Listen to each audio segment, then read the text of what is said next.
3, 2, 1, and we are live. Music hold ended. Hi, we'd like to welcome you to discussion this evening on affordable housing presented by Broomfield's Housing Advisory Committee. The committee is appointed by and advises the Broomfield City Council on housing-related matters. With us this evening are Mayor Pat Quinn, Mayor Pro Tem Guyleen Castriata, Council members Sharon Tessier and Devin Schaff, and a number of other council members. The Housing Advisory Committee members and City and County Manager Jennifer Hoffman and additional staff. Following the presentation, to ask questions, please dial 855-695-3744 and press *3. Again, that's 855-695-3744 and press *3. And if you're watching on your computer, you'll see that information on the screen. Again, questions will be taken following the presentation. I'd like to turn it over to the chair of the Housing Advisory Committee, Mr. Tony Castle. So take it away, Tony. Thank you, Kevin. I appreciate the opportunity. My name's Tony Castle. I chair the Housing Advisory Committee, have done so since its inception in 2017. Kevin kind of gave you a little bit of housekeeping or ground rules, but again, feel free, and we call this a community conversation, so please forward your questions. As time permits, we'll get to every one of them. Just note, if we aren't able to address your question at the end of the meeting, we'll certainly follow up after the fact and make sure that we get back with you and address any questions you have. First of all, I'd like to thank my committee with whom I work, an amazing stronghold of housing knowledge that's really helped drive our efforts for the last 4 years.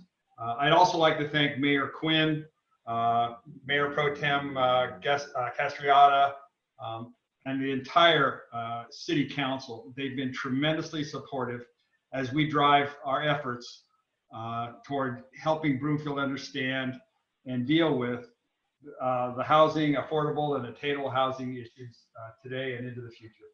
Next slide, please. So currently, as we've talked about, we are the Housing Advisory Committee. We've been in existence since 2017. We'll talk about what we've tried to do as we move forward into this presentation. But our inception really started as a result of the Broomfield Housing Opportunity Coalition, which was a group of faith-based leaders and concerned citizens who really drove the need for a focus on attainable and affordable housing to City Council prior to 2017, and really was the impetus for the City Council to move forward and implement the Housing Advisory Committee in 2017. It's our goal and our mission to really help the city understand what we've done in the past, what we're doing now, and how we're going to manage housing issues around the city and county of Broomfield. One thing I would also say, we are all volunteers. So we all volunteered, we applied and we volunteered and were appointed by council. If you have interest in joining and being part of this mission, please feel free. Keep your eye open on the Broomfield webpage for times of the year that we are looking for additional volunteers, and we'd love to have you join. So we'll go to the next slide, please. So this is a little bit of an eye chart, and for that I apologize. I'll try and paraphrase, what our responsibilities are, and I'll kind of group them together. Items 1 and 2.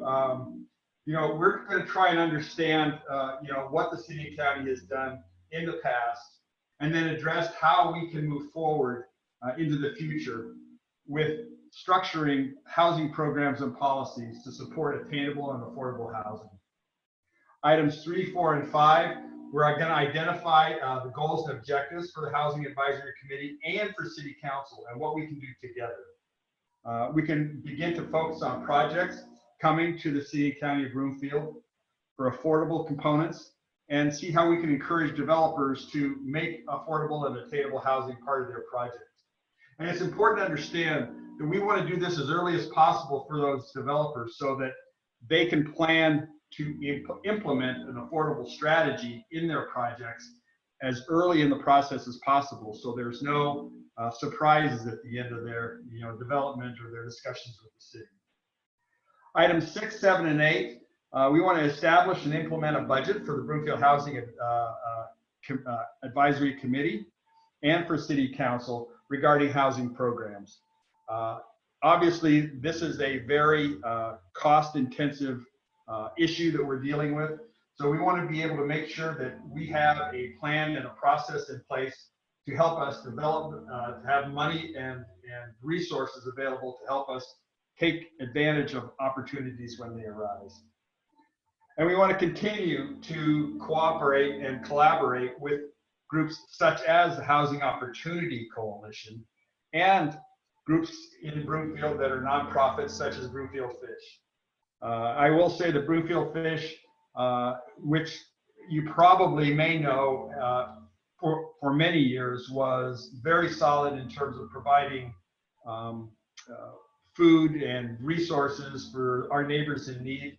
They've taken the reins and really have become the de facto group that has really helped with rental assistance and funneling those people who are in need in housing crisis, either directly or to responsible and cooperating parties to try and help them get what they need to stay in their homes. So kudos to our team, and we continue to further those relationships. And then when we can partner with other Broomfield city and county agencies and groups to really have a collaborative, wraparound services oriented approach toward keeping people housed and making sure we're meeting all their needs. If we could go to the next one, please. So I guess one of the big questions, why work to address housing needs? Well, we want to kind of facilitate the full cycle community. That is not just having houses that are $600, $700, $800, $1 million out there. We want to basically have, and if you've ever heard me use the term, the fabric of a community, where if you look at those bigger, larger, larger homes, that's kind of a broad weave fabric. But we want to get to the fine fabric, the people who are the first-time home buyers, the people who are coming in and starting families and start roots in our community. We need that, to have that fabric of a community. And I think that's what ultimately our goal is. So we want to understand, again, as I said before, what happened in the past, what we're doing currently, but extremely importantly, what are we going to do in the future? How are we going to manage a rapidly changing scenario where costs are going up, housing prices are going up, and it seems like we have more neighbors in need. And especially, obviously, with the the COVID crisis, we're seeing so many people who are struggling, and we want to be able to help those people who are housed stay housed, and the people that want to have houses and live in Broomfield be part of the fabric of the town. So with that, we will, can we move to the next one, please? So in order for us to understand exactly what we've done and from where we've come and where we're going, the first thing that Broomfield Housing Opportunity or Housing Advisory Committee did was implement and commission a housing needs assessment. And that assessment was presented to the city in April of 2018. And basically the reason that we did that assessment, we're all passionate, but we wanted to try and keep emotions out of where we were going. And to do that, we had to be data-driven and fact-based with everything we did. So that's where the assessment came in place. And I would encourage anyone who wants to understand where we are in terms of our housing needs, in terms of sliced and diced the housing environment within Broomfield City and County, go to the housing needs assessment. It's at the Broomfield webpage. And it's based on that information, we went ahead and made recommendations to the city and county. So with that, I'll tell you what I'd like to do is turn it over to our vice chair, Bob Monroe, Bob will walk through, some slides that basically provide information around what our needs are and where we're going and how we're going to get there. So Bob, I'll turn it over to you.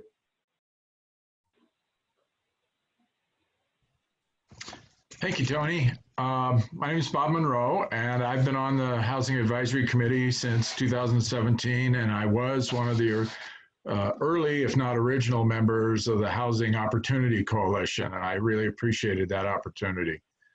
I think a couple of more things. I've been asked to go through definitions and data, but a couple more points I want to really make that highlight how our work has been approached so far is we always look at the problems from two aspects. One, we always try to put a face on what all these numbers and data relate to. So I think you'll hear that theme coming out throughout our presentation. Secondly, I think we always, we're speaking about all levels of housing and not just very, very low income or very high income, as Tony referred to it. And I think you'll see as we go through some of the slides that we actually are talking about maybe as many as 1 out of every 2 households that might be affected with respect to the work that we do. So if we can go to slide 6 now. Here we see a lot of data and information, and so I wanted to throw out a few of the definitions that often come up in this kind of work. First of all of our data is generated through the Department of Housing and Urban Development, HUD, which is a federal agency, and its data is used by all the federal and state organizations that either Broomfield works with or has any kind of programmatic work going on for attainable or affordable housing. In Broomfield, we call attainable housing for sale housing where the income level is at 80% area median income or up to 100%. We gravitate to and work toward the lower end because we think this is, as you will see, has real value for the city and county, but that's what attainable housing in our definition means. Affordable, we refer to rental housing, and it's always rental housing that is serving folks that make 60% of area median income or less. Another aspect that you'll see is a common reference is a family of 4. This is really just a reference point. As you can see on this slide, you can have data that runs from households that run from 1 to, in this case, 6 members. And so we're talking about households of all sizes, but the family of 4 often comes up as a reference point that you'll hear most often. In this set of information, the next several slides, all of the data is 2020 data. So this is current data. I think you'll notice that over the estimated percentage of households in this range is 25.5% in Broomfield. That's a significant number, and that's another reference point that I mentioned earlier, is that we're really talking about, a large aspect of the households in the city and county. Cost burden is another definition you'll hear often. Cost burden refers to the amount of money it takes to maintain and stabilize your housing needs and how much money you have left over then for things like food, healthcare, insurance, education, etc. Cost burden is a reference point that all the federal agencies use, and for rental affordable housing, it's 30% of your income, and for sale and attainable, the more common reference point is 35% of your income. I think you'll see that that's why one of these, in the 80%, the market rate rental is covered by the 35% if you're renting, but this is the data that we're driving for that. Next slide, please.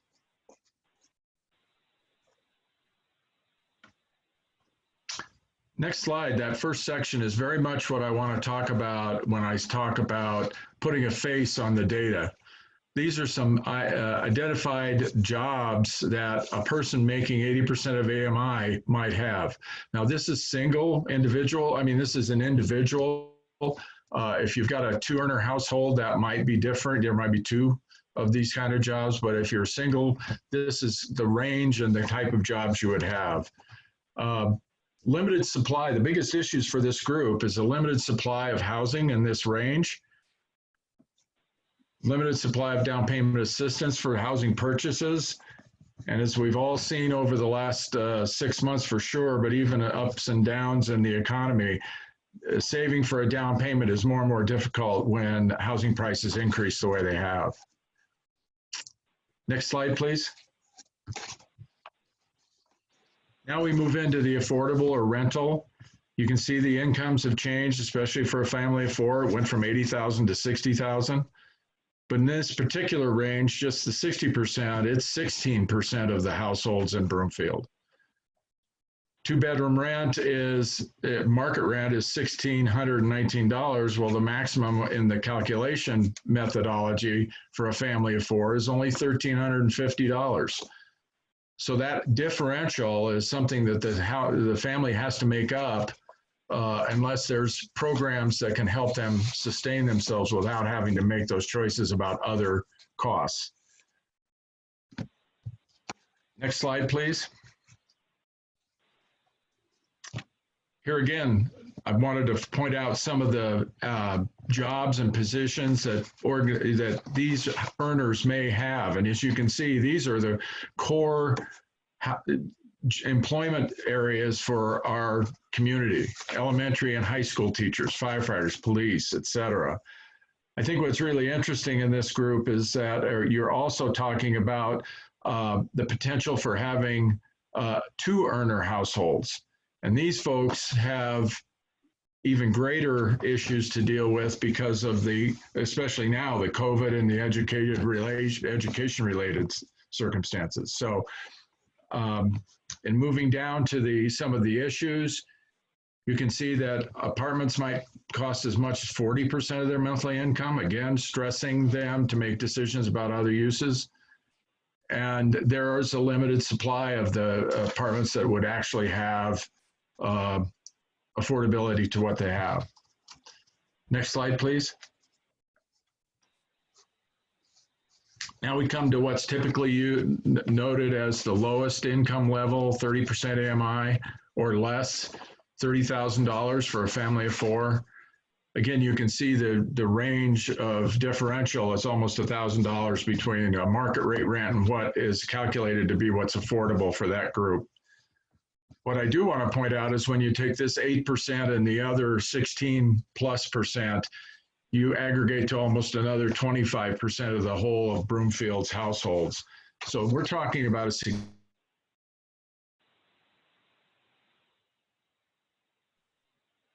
excuse me. Next slide, please.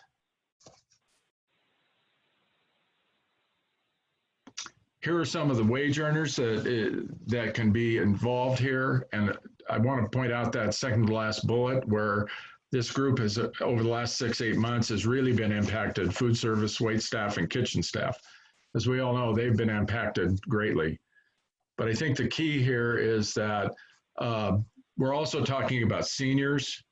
We're talking about other individuals on fixed income, unfortunately, maybe even disabled people. So this is why we look at this category. Next slide, please. Now, these next 3 slides are derived from our housing needs assessment. So this data is a little old. It was generated in 2017. But I think what it points out is the gap analysis of rental housing to the affordability of those income levels that have on the left, the income levels on the left, and the rents they can pay versus what market rate rents are. What it really points out is that these folks all have housing, but it points out the cost burden aspect, because it isn't that these folks don't have a unit to live in. It's just they pay way more than they can justifiably afford if you use the calculation, and have to make difficult choices about other living expenses just to keep their housing. So our work is focused at how to stabilize housing so that all levels of income have a house or a rental unit that you can afford in a reasonable manner. Next slide, please. Again, from our housing needs assessment, this is a little longer list of folks and the jobs that they might have and other statistical data about it. And this was what helped us inform us about how we wanted to ask questions about what Broomfield needed. Next slide, please. Changes in affordability. This really is the definition of the cost burden. I think these 3 bullet points are really important because these 3 bullet points talk to the increasing price of housing being 159%, but the purchasing power only going up 93% over the last several years. It's been further exaggerated, as you might well imagine, over the last 5. The rising home prices are also result in higher down payments and other situations that may not be available to everyone in terms of saving money for a down payment and so forth. And then that last bullet really does point out the strain, and even from 1999 to 2015, the growing severe cost burden at all levels for people here in Broomfield for housing. Next slide, please. This is a very busy slide, and like Tony said earlier, there's probably some numbers on there that are a little difficult, but this is a conglomeration of information put together by the economics group in Broomfield that talks to the cost of housing today, the various factors within that cost, and really speaks to what is affordable over on the right-hand side. Now, again, that may not be as readily readable on this presentation, but what it breaks out is from 40% area median income all the way up to 120%. It identifies the price of a house based on the affordability index for that area median income range, talks about some of the jobs that you would need to have to be in that range, and it breaks it out between 1 earner household and 2 earner households. So it really has some depth of information that helps inform us about how we want to consider our programs and so forth. So I think the really key ingredient here on this one is just that if anyone's interested in this, I know this information can be sent out to you either electronically or even in paper form, I think. But it really is a identifier of today what really is looking like for the house burden information. Hey, Bob, can I just interject for a moment here? This is Tony Castle. I would also say, if you look at the large blue section on the graphic to the right, where we're talking about building costs, it's important to understand that in the last 6 months or so, we've seen building costs probably go up by 30 to 50%. In April, you could buy a 2x4 for somewhere in the neighborhood of $2.80 a piece. They're now over $6. So that only lends itself to say what's happening with the cost of development as a corresponding issue. So it's becoming more and more important that we understand housing may look different today than it did 5, 10, 15, 20 years ago, specifically in Broomfield, where we may have infill type of projects that are using land that typically we may not have used in the past.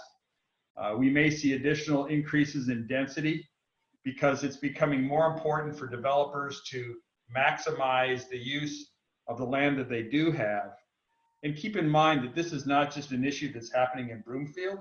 It's happening regionally, it's happening nationwide, where we are seeing more houses put on the same amount of land than we saw in the past. So it's something that we're going to have to understand, something that we're going to have to come to grips with. And especially in Broomfield, where much of the free land, sizable plots, are already owned by developers, there are those what we call infill properties that are smaller pieces of land that are great for development, but the developments may look a little different than what we've seen in the past. So just wanted to kind of share some additional things that might shape how we do development now and into the future. So Bob, thanks for letting me step in there for a minute. I appreciate it. It's a good point, Tony, because I'm now turning it over to Linda to talk about what we've accomplished. Thank you, Bob. Thank you, Tony. I'm Linda Fahrenbrook, and I've been on the committee for, I guess, a couple years now. Could I have the next slide, please? And just to recap, the housing needs assessment was presented to Council in April of 2013. And this slide summarizes the outreach efforts that we use to gather community input in preparation of the housing needs assessment. And the slides that we're going to go briefly through here, there are a couple that I want to dig into just a little bit, but they present the questions that were asked of respondents. And from this slide, you can see that we had 400 respondents for our telephone survey, 150 online responses, and then additionally focus groups and interviews with certain groups. May I have the next slide, please? The first question that we asked them was housing choice. And these are real quick slides to go through. And I think that this slide presentation will be available on our Housing Made Attainable page. And you can dig a little deeper into these slides instead of us having walked through these with you. But there are some interesting things in here. Just the factors that people looked at when we talked to them, what they were thinking about when they were looking for a home. Next slide, please. These were the housing challenges that were a struggle for owners and renters. And it's interesting to go through here and look and see the two different groups, what they struggled with. Next slide, please.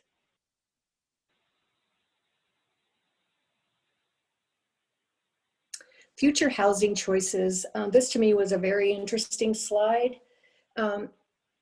They asked for the importance of different types of housing supply on a scale of 0 to 9, with 9 being essential.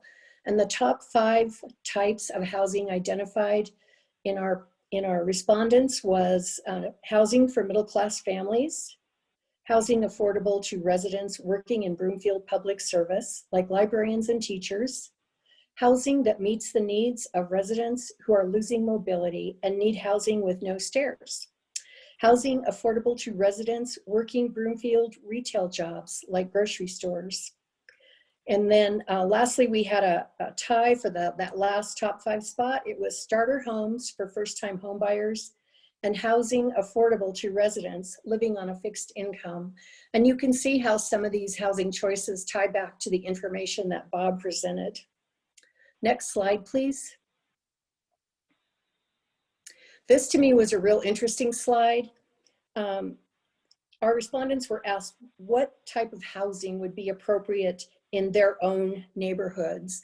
And if you take the time to go down through here, you'll notice that as the density goes up, the appropriateness of that type of housing in someone's neighborhood goes down. And density is going to be a tool to us, as Tony said, to help us achieve some of the needs that were identified in the housing needs assessment. And it's historically really not the Broomfield way, but with the cost of land and the cost of construction, it's going to be a valuable tool to us to try and meet some of these needs. May I have the next slide, please?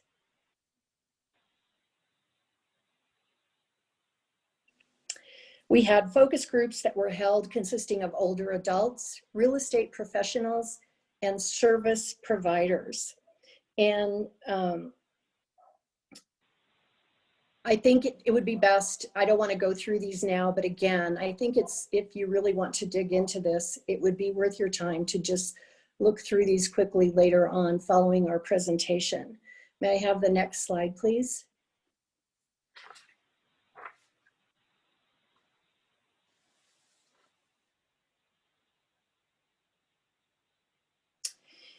The remaining slides, and we're just going to go quickly through these, focus on the forecast for the senior population and an explanation of the higher levels of cost burden that are faced by that group of people. The senior preferences, and also residents with a disability or experiencing homelessness. May I have the next slide, the next two slides, please, one after another? These are our senior preferences, and you can look at these statistics here and see how the seniors, what they preferred when we talked to them. Next slide, please. And then these were our residents with disabilities. And again, most of the people that we talked to said their current home meets their accessibility needs, but social service providers emphasize the need for integrated housing options for people with disabilities in Broomfield that offer community, but also supportive services as necessary. And I'm gonna turn this back over to Tony at this time. Thank you. Thank you, Linda. I really appreciate it. Next slide, please. Basically, I think what we look at, and you know, we haven't talked a lot about, we've talked about rental, we've talked about ownership. We haven't really focused on homelessness. And I have to say that it's probably, in my personal feeling, it's probably one that is the closest to my heart. It's amazing because I think if you queried a lot of people that live in the city of Broomfield, they'd say we typically don't have a real homeless issue, but we do. And there's a substantial number of people, we just don't see it. We're fortunate in Broomfield that there are a lot of people who have friends and or family in town that are able to take them in. So what we're seeing is there are a lot of homeless people who are living with family or friends, and some of these homes have 2 or 3 generations of people living within their house. We have a lot of students who have indicated they're in a homeless environment. And we find that if we can help people stay housed as opposed to becoming homeless, it's more cost effective, less impactful to the community, and less detrimental to those people who are enduring that situation. So, you know, we've done a number of interviews with social service providers to address homelessness, and we think we've got a good handle on it in terms of a plan. We've got the Refuge, who is helping manage helping those folks that are in a homeless situation manage. And we have people and groups such as Fish helping, you know, to try and find and remedy those situations. But I have to continue to say, it is going to be a growing focus for the Housing Advisory Committee to help people stay housed as opposed to become homeless. We'll leverage every bit of local services that we can to really take that to heart and make sure that we as Broomfield provide what we've always done for those in need, and that's reach out and take care of them. Next slide, please. So there were a number of recommendations that came out of the needs assessment. We scanned through all of the data, put together a number of focal points that we wanted to focus our efforts on, you know, what we can do, first of all, for those folks that are earning less than $20,000 a year. You know, we currently have over a shortage of over 1,200, almost 1,300 units that are providing rent for less than $500 a month. And those are the people that are 30% AMI. I contend that this is where, if you'll recall, I talked about partnerships with other groups within the city and county of Broomfield, where Health and Human Services can provide support. And I talked about wraparound services that we can give those folks, you know, a hand as well as a hand up. And we'll work together to try and get to that almost 1,300 units, and we're on our way. We'll also go ahead and look at starter homes and family home priced near or below $300,000. Now keep in mind, this was a recommendation based on 2017 information. Today, that number is more like 320 or 340. And I, by trade, am a real estate broker. And I have to say, it's few and far between that we can find anything in the 300 range in the city and county of Broomfield. It's tragic, but we need to help. And that's one of the reasons that we need to keep looking at our housing stocks and make sure that, hey, if it's a smaller home, if it's a patio home, if it's multifamily, if it's more dense, then we'll work together. We'll listen to the community, but we'll try and do what we need to do. And keep in mind, we want to hear from you. If you have issues, bring it to us. We want to hear from you. You're welcome at our meetings. And then again, the third bullet really talks about aging seniors. You know, we want to keep seniors in their homes. If they do want to move, we want to give them a place to which they can move that is not a lateral move, that gives them a price break, but gives them what they're looking for. Single, you know, a single floor, smaller homes with minimal maintenance. And I think this also applies where we talk about aging seniors. We can also talk about developmentally disabled folks, give them some additional avenues that they can pursue so that they can have autonomy and be able to, live within the city and county of Broomfield and have a full and meaningful lifestyle. Next slide, please. So the basis of our recommendations, we took a pretty balanced approach to try and make sure that our recommendations were well-based, but they also aligned well with the comprehensive plan.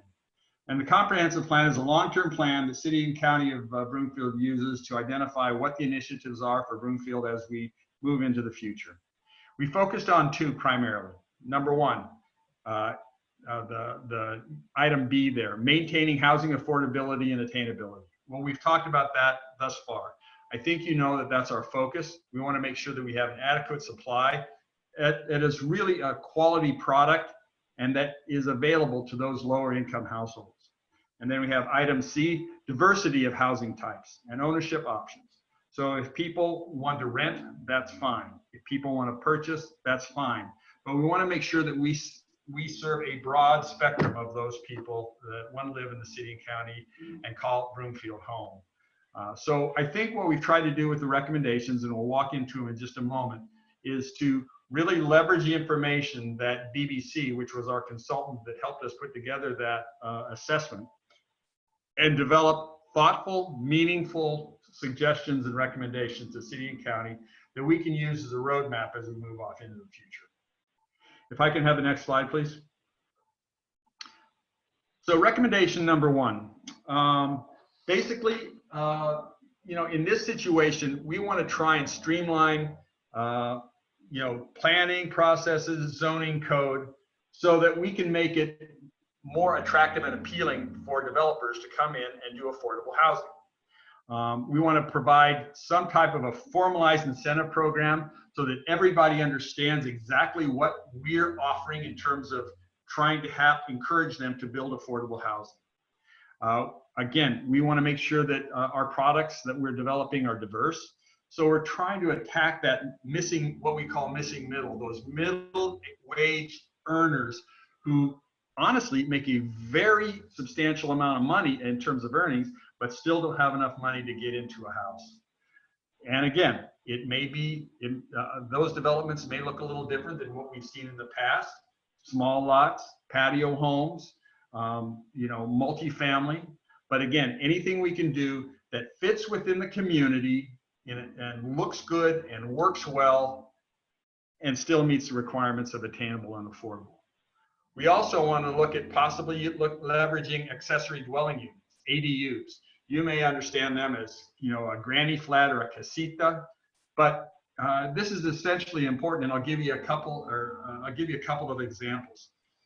If somebody has the ability to convert a basement or the upper level of a garage to be an additional dwelling unit, it would be great for somebody who may have a developmentally disabled child, wants to give them the autonomy of living on their own, but still be under their purview. Great solution. Very limited rent.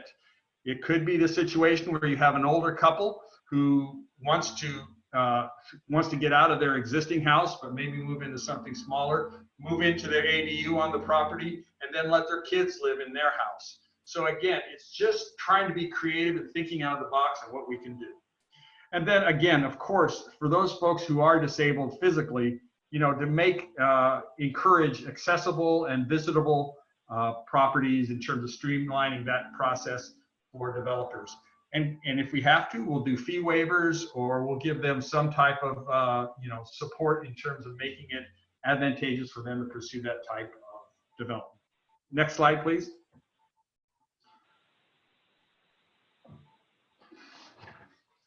Recommendation number 2. We want to try and mitigate the rental gap. And again, we go back to that less than $20,000 a year. But quite honestly, we can go probably up to 60% AMI, where people are still struggling to find a place to rent in Broomfield. Broomfield has a fairly high number of high-end rentals, but it's the low-end rents that really are a sticking point. So we want to continue, again, just as we said on recommendation number 1, formalize those incentives for industrial affordable development. And we want to help the community understand the need and benefits for affordable housing. And this is exactly why we're presenting to you today. We want you guys to understand and feel that you have a vested interest and understand why we're moving in the direction we are. We also want to make sure that you're familiar with us as a committee, so that if you do have issues, you're comfortable coming to us and saying, hey, what gives, or can you please give me more information?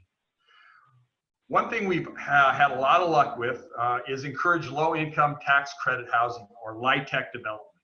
So we have approved and should be breaking ground shortly Summit Academy Place, just off 120th, where we'll have 50+ units of low-income housing tax credit rental properties. First one in a long time that was awarded by Colorado Housing Finance Authority, CHAFA. So we're very excited that that's our first 50 units that we're going to have available in the next few years. So that's really what we're trying to do, is encourage those types of, it's very competitive financing, but if we can encourage it, it's a great way to go. Also, possibly, maybe there's city-owned land that we can leverage for mixed and affordable housing. The goal here is, if we can be properly funded, to take control of developing it ourselves. And I'm not saying that we actually pick up the hammer and saws and go do it ourselves, but by the same token, we drive the project as opposed to coming to us and forcing a developer to do what they may or may not want to do. Acquire and bank underutilized or vacant land. Again, goes hand in hand with the one we just talked about. Try and find that land through, if it's a state land bank or other areas that are underutilized. If we can acquire that and get control of it, that puts us in the driver's seat. And then finally, consider purchasing some aging units. This is important because, again, and we'll talk a little bit about what an independent housing authority can help us with. If we have the ability to go out and acquire, say, some multi-unit rental properties or townhome situations, that gives us the ability, again, to control and deed protect those properties so that they stay affordable and attainable for the long term. So again, just thinking out of the box a little bit. Next slide, please. So a lot of these under this slide we're doing already, but we want to continue to implement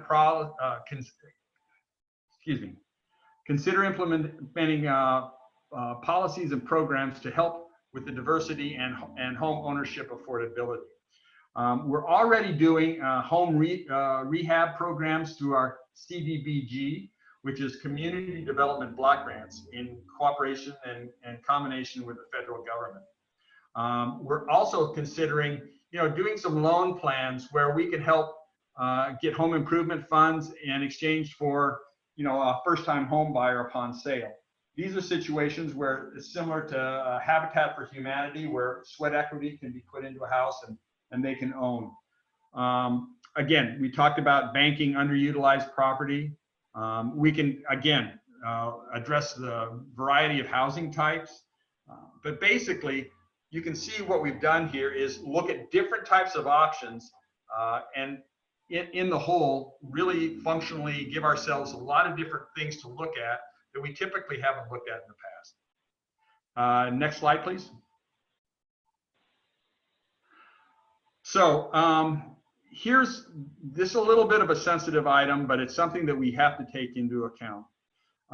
As I talked about earlier, it's becoming increasingly expensive to build a property, but in an area like Broomfield, where there is not that much available property for development, what it's going to take, quite honestly, is some additional funding. So some of the things that we have to look at in terms of financial resources, we may look at some type of a property tax mill or sales tax levy.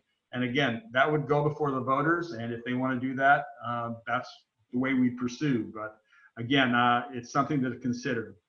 There may be some type of a bond that the city would issue to provide some starter capital for various affordable housing projects. We may ask the mayor and the city council for a general fund allocation out of the existing budget.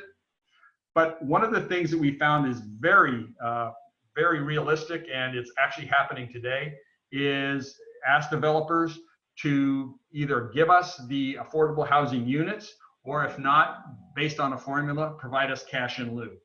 And that can really generate funds fairly quickly, and we'll talk a little bit about that as we move forward. Can we have the next slide, please? So, of all the opportunities in terms of recommendations, we think that this is probably going to be one of the most impactful, and that's establishing an independent housing authority board. So today, the housing authority rolls up under the city council, and it is a subunit of the city and county council or county commissioners. So what happens there is the city council does a great job of governing, but it is typically not built to focus fully on a housing environment. So it basically can't focus. It's on that type of a responsibility, but it also cannot act as quickly as a lot of real estate transactions would call for. So if we were to implement a housing advisory board, housing authority, the housing authority would be a separate entity under the purview of city council, but can act independently to acquire property, to put in policies and practices around rental and purchase of affordable housing, and help manage affordable and attainable housing. It can issue debt, it can take on debt, but most importantly as well, anything that occurs legally, say somebody slips and falls at a city-owned property that is owned by the housing authority, it cannot roll back to the city. It rolls to that independent board in terms of liability. So it protects the city. We think that to be able to work smoothly, efficiently, and quickly, and be focused on housing programs, the housing authority would give us the most bang for our buck in terms of a lot of the recommendations we've talked about thus far. Can we have the next slide, please? So we want to be a leader and an advocate for regional collaboration. So we live in a region that is not only seeing explosive growth, but we're seeing explosion in market valuation of properties. And we're seeing a lot of people coming into the community that are looking for a place to live. And it's our goal to really partner with City of Denver, City of Boulder, Longmont, to understand what they're doing, and they should understand what we're doing, and find out what's working and what's not working. And if we're doing something right, we want to be seen as the thought leader, and that's our goal. And that's why one of the key things is we want to make sure that we have the city and the citizenry involved and engaged so that they understand what we're doing, and they know that we're out there trying to be the best of breed. So that's recommendation number 6. Could I have the next slide, please? So with this one, this is accomplishments to date. I think I'll turn it back to Linda to kind of recap, and she can give us her overview of she gets the fun slide, because this tells us what we've been able to get done so far. So Linda, take it away. Thank you, Tony. We have been busy but productive in the last few years. Following much research and community input, the following ordinances were adopted by City Council. Ordinance number 2097 relating to accessory dwelling units, or ADUs, which Tony talked to you a little bit about, was adopted by City Council on October 8th, 2019. And this ordinance provides the framework for development of those ADU dwellings. Ordinance number 2100, which is the inclusionary housing ordinance, was adopted by Council on March 10th of this year, 2020. And the purpose and objectives of that ordinance was to provide funds for and to promote housing that is affordable and accessible to the community's residents and workforce, to retain opportunities for people that work in the city to also live in the city, to maintain a balanced community that provides housing for people of all income levels, and to ensure that housing options continue to be available for low income, moderate income, and middle income residents, for retired seniors and special needs populations, and for a significant population of those who work or live in the city. So that was a real milestone for us to get that ordinance passed. Following the passage of that ordinance, the City Council formalized fee waivers for developers that choose to provide affordable housing. We are allowing 50% waivers on certain fees: building, electrical, mechanical permit, plan check fee, plumbing permit, the use tax, and the service expansion fee. And those were carefully reviewed before those were formalized to ensure that they wouldn't have a negative impact on the city's budget. Also accomplished was the creation and funding by City Council of a housing development fund with the 2020 budget. This included $1 million to support the development of affordable housing. 2 projects have been granted funding approval from this fund in the form of 0 interest loans for pre-development expenses. These loans will be repaid to the fund from construction financing in place for both of these properties. The first project was Anchor House, which is an apartment studio home specifically for emancipated youth aging out of foster care. And it will not only provide housing, but it will also provide services to help these youth integrate into society. The second project that received funding was Discovery Townhomes, and these are 12 permanently affordable townhomes, 2 of which are designed to address aging in place or accessible needs. And this project is being built by Flatiron's Habitat for Humanity. And you can see how both of these projects meet some of the needs that were identified in our needs assessment. The Housing Development Fund also received a developer cash in lieu payment of $250,000 from a developer who decided to pay the cash in lieu rather than provide affordable housing. Finally, ongoing, the committee continues to work with community engagement and support as we continue to research additional opportunities to incorporate housing options intended to address the needs identified in the housing needs assessment. And so it's a lot. It's taken a lot of time and effort, but we've really gotten a lot done, and we feel good about the progress that we've made to date. And with your support, we continue to do this great work. So I'm going to turn it back over to Bob to go over next steps. Thank you. Thanks, Linda. This will be our last slide before questions, so that ought to have some value for folks. But Tony did a really fine job of outlining the 6 recommendations that came out of the housing needs assessment. I think that's the key ingredient there, and bringing some currency to how the Housing Advisory Committee has been working on those recommendations and looking at them and putting some future context to some of our next steps. The first 3 of the next steps are items that we'll continue to work on as a Housing Advisory Committee together, all of us. but we have, and I want to focus mostly on that fourth bullet down, we have set 3 subcommittees to really dig deeply into the 3 topics that are mentioned. First and foremost, as Tony referenced, the original recommendations of the housing needs assessment call for an independent housing authority. Tony gave a great background as to some of the assets and attributes that kind of an organization can bring. I think he's spoken to that one really well.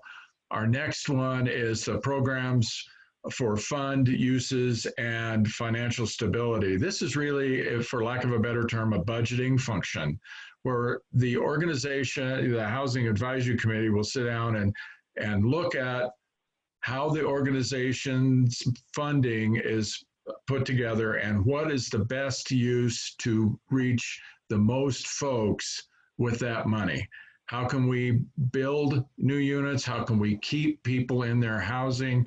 How can we support folks in all levels of income earning and so forth in Broomfield? And lastly, and maybe most importantly, is what this discussion and our meeting tonight is all about, and that is communications. Working with the city and county residents, population, city council, and state and even federal agencies that work in the affordable and attainable housing business. We'll be communicating with all those folks and letting them know what we're doing, how we hope to accomplish it, what are our goals and objectives, and how can they, as the partnering reference is meant so many times, how can they participate with us and help us achieve our goals? Leverage is always a great thing if we can provide that with those things. Again, the last 3 bullets, I think Tony went through those pretty well in the previous slides, but I think the key here is that what we're doing is we're staying on course with what we've accomplished so far and trying to enhance that and grow it and reach even more of the resident population in the city and county of Broomfield. We were always, as Tony mentioned, have a soft spot in our heart for the lowest income folks, for the folks that need the most help. But by the same token, they aren't the only folks that we're trying to find resources to help. So this is our agenda for the coming year. And I think next slide, I think, should be questions. So. Hey, Bob, if you don't mind, I'd like to just put a wrap on this, and we'll certainly go into questions and answers. But I have to say that, we have a tremendously talented committee. We have Linda, we have Bob, we have Alan Feinstein, we have a number of people who have years and years and years of working within the affordable, attainable, low-income housing space. But the more we get involved, the more we realize this is an incredibly complex issue. I almost call it whack-a-mole. You think you got one thing nailed and something else pops up. But we continue to plow through. We're tremendously supported by the city and county. Mayor and the city council has the political will to drive this process. And as long as we have this, we'll continue to put our shoulder to the wheel. So I will say that as costs continue to grow and market values continue to rise, the problem can only become more expansive. And we'll do our best to try and, find the solutions and think out of the box to get everyone the ability to make Broomfield their home. So with that, we'll open it up to Q&A and go from there. Thank you. And again, to note, if you would like to ask a question or make a comment, please dial 855-695-3744 and press *3. An operator will answer the phone and set you up to ask your question. Again, that's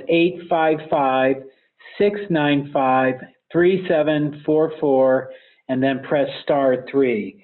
I'd like to note that during the presentation, or very shortly as it began, City Council members William Lindstedt, Heidi Henkel, Lori Anderson, and Jean Lim joined City Council members Devin Schaff and Sharon Tessier, and Mayor Pro Tem Guyleen Castriata and Mayor Pat Quinn on the phone.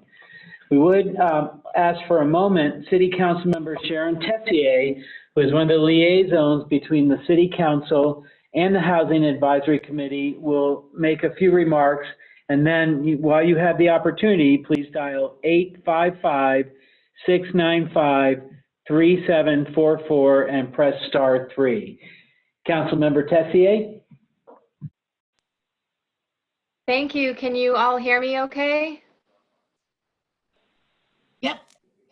Great. Thank you. I am so excited to be here tonight. Thank you to the city manager's office, the mayor, Mayor Pro Tem Castriata, and the city staff for hosting this conversation and for all of your support for Housing for All.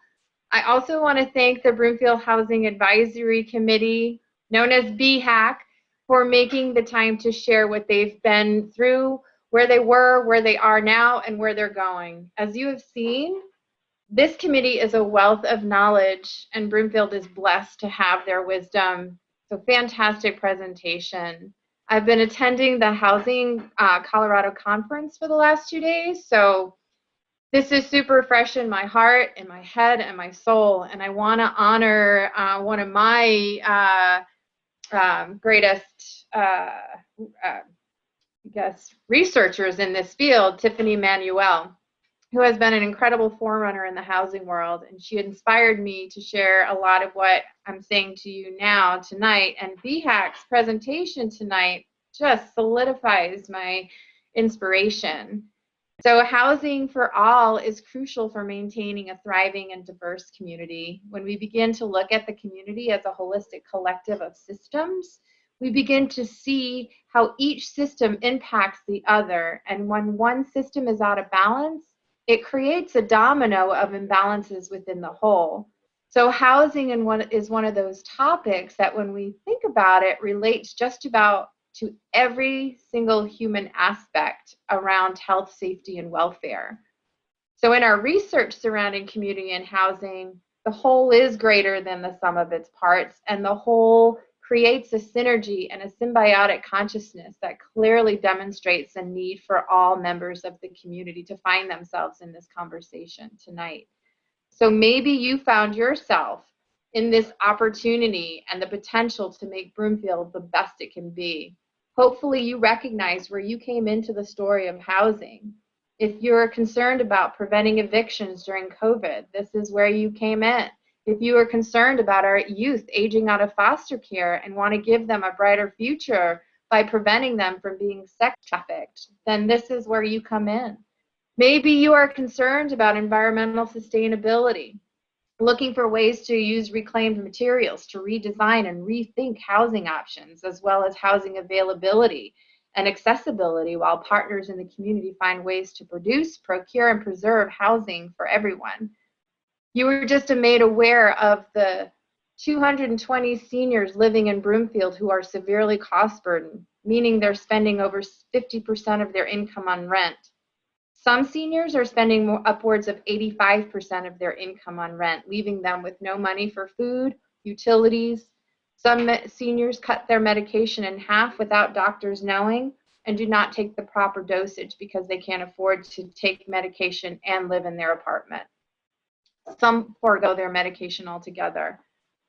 And many seniors go without purchasing a new item of clothing for decades because they can't afford it. The rent prices are going up everywhere while their income remains stagnant. Maybe you are all about bringing civil rights into fair housing. Housing intricately is a part of ensuring equity and accessibility to a place to call home and to acquire wealth. For all of you IT or techie folks who understand the importance of working from home because you started your first tech company from your basement and want to provide a budding techie a similar startup plan. Same with musicians who are now able to record from home and do what you do from home. You want to provide that to the next generation. So this conversation is for you. Maybe you're a teacher and understand the importance of learning from home, particularly during COVID. it's important for these kids to have a home in which to work from. So this conversation is for you. For those of you who are among the IDD community, and for those of you, or you or one of your loved one is among the 10-year waiting list to get into housing that is both safe and affordable, this conversation is for you. Maybe you're all about transitional housing and permanently affordable housing and want to see those possibilities bloom into reality here in Broomfield. One of the biggest concerns we receive from residents when a new development occurs is traffic and how much we all despise it and don't want any more of it. So when we think about creating a community that holds everyone together, we can do that if we have the homes that our service workers can afford, then we're not forcing them to live elsewhere and they don't have to have the commute creating more traffic. Regardless of your passion or population that you find yourselves advocating for, housing can be related to something that touches each and every one of our hearts, our minds, and our will. So when people are spending less money on housing, they spend more in their community, which helps boost our local economy. And that makes Broomfield holistically rich and inclusive. This isn't a housing crisis. This is how Broomfield is prepared to address the housing possibilities and opportunities. And I know that we have a smart, innovative partners who can help us provide homes for all. And I will say this, one of my last comments, I challenge all of you to be a part of these community conversations by hosting a community conversation. Council members out there, I challenge you, host a community conversation around housing, and we can have one of our housing specialists be a part of that and be a co-host and do a small presentation for you and then set up a Q&A much like this. So thank you again, BHAC, and I don't know if the mayor and Mayor Pro Tem just wanted to say a brief word about how much they support this. I would love to hear that from them. So thank you so much. Yeah, so this is Pat Quinn, the mayor. I just want to really quickly state, Tony, you hit the nail on the head. You know, does council have the political will? I'll just say from my point of view, I have the political will to elevate the affordable housing to the levels that we had the open space program 10, 15, 20 years ago. And I'll just leave it at that. So. And Mayor, I would like to echo exactly what you said. I completely support our extremely dedicated and intelligent Housing Advisory Committee and the hours and hours that you've poured into this work. I support all of your recommendations, and it is time for an independent housing authority to move this ball even further. We're not going to get stuck in a rut. We're on the path forward, and I mean, we had to slow down a little bit, but I'm ready to pick it back up and make these things a reality. Thank you guys so much. Thank you, Mayor. Thank you, Mayor Pro Tem. We appreciate it. And one last point, this is Jennifer Hoffman. We will be taking the recording of the presentation tonight, as well, the PowerPoint presentation, as well as the video audio presentation, and posting that not only on our social media, but certainly on our webpage. And we look forward to this being the first of many additional conversations with the community to come. Thank you all. Again, if you have a comment or question, please dial 855-695-3744 and press *3. We have our Housing Advisory Committee members here and prepared to answer your questions. We'll wait one moment to see if anybody calls in. Again, to follow up on Ms. Hoffman's comments, please visit our Housing Made Attainable website, which may be found at broomfieldvoice.com/affordable housing. Again, that's broomfieldvoice, one word, .com/affordable housing. So we're not seeing questions, so we'd like to thank you very much for participating this evening. And we look forward, as Ms. Hoffman noted, to additional conversation on the City Council's priorities as we move forward. Thank you very much and have a wonderful evening. Bye. See you guys. Bye-bye. Thanks, y'all. Good night. All right, everyone. Thank you. Thank